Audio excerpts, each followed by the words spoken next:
Bendiciones. Continuamos en este mes de la Reforma y en esta ocasión vamos a hablar de un personaje muy interesante, ese predicador tenaz y radical, Girolamo Savonarola o Jerónimo Savonarola.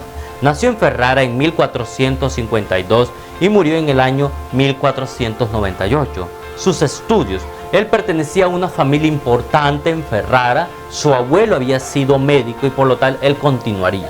Pero a la edad de 23 años sintió que ese no era su profesión, no era su campo, y decidió estar en la orden dominico, es decir, a la orden de Santo Domingo de Guzmán.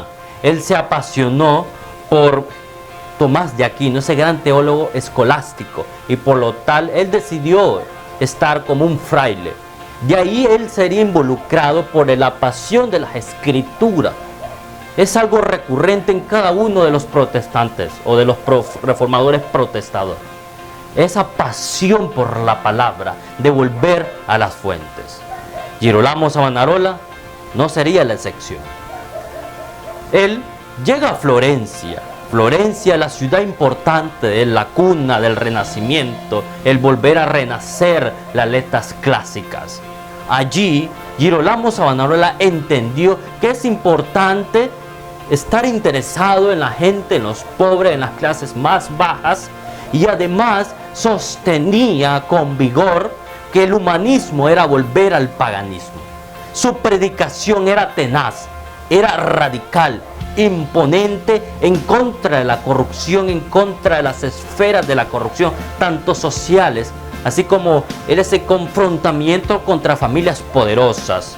Cuando vemos a Savonarola, era un predicador en contra de esas familias poderosas, los Medici, Lorenzo Medici, familias poderosas que tenían influencia incluso para colocar papas bajo sus intereses, y los Borgia, esa familia poderosa, esa familia imponente durante esa época del Renacimiento. Contra esas familias, este fraile de Ferrara se enfrentaría, pero con vigor siempre predicaría en el convento de San Marcos. Ahí observaba que se convertiría en un sueño misionero para él, un convento donde se estudiara latín, griego, las lenguas caldeas. Eso quería este fraile. Era un hombre adelantado a su época. Pero también predicaba en contra de la corrupción de la iglesia. Veía que la iglesia se había separado de las escrituras. Por lo tanto, su predicador era muy fuerte. Tuvo confrontamiento con las figuras del Papa, y uno en especial y perteneciente a las familias poderosas, en este caso los Borgia, Alejandro VI, el cual decía que era la personificación del anticristo. Alejandro VI siempre le sostenía de manera diplomática que se retractara, que se silenciara, pero este predicador no lo haría, con mayor fuerza lo haría. Sería el líder de Florencia. El rey de Francia invadió, y la gente y los gobernadores no escucharon las advertencias de Savonarola. Pero en 1494 había un cambio social en Florencia. Había algo importante allí. Después de la invasión, pues se convertiría en el máximo líder Savonarola en esa ciudad de Florencia. Incluso el Mardi Gras, que era un lugar importante de carnaval, pues él impediría que se celebrara carnaval. Florencia no se convertiría como lo fue la Ginebra de Calvino, pero tendría algunas repercusiones sociales. Posteriormente, mientras más predicaba, con mayor tenaz, Savonarola sostenía que debía ser destituido Alejandro VI.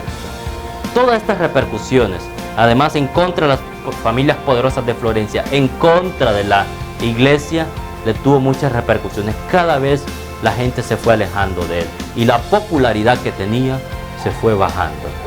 Y él solo sintió que estaba solo él y Dios.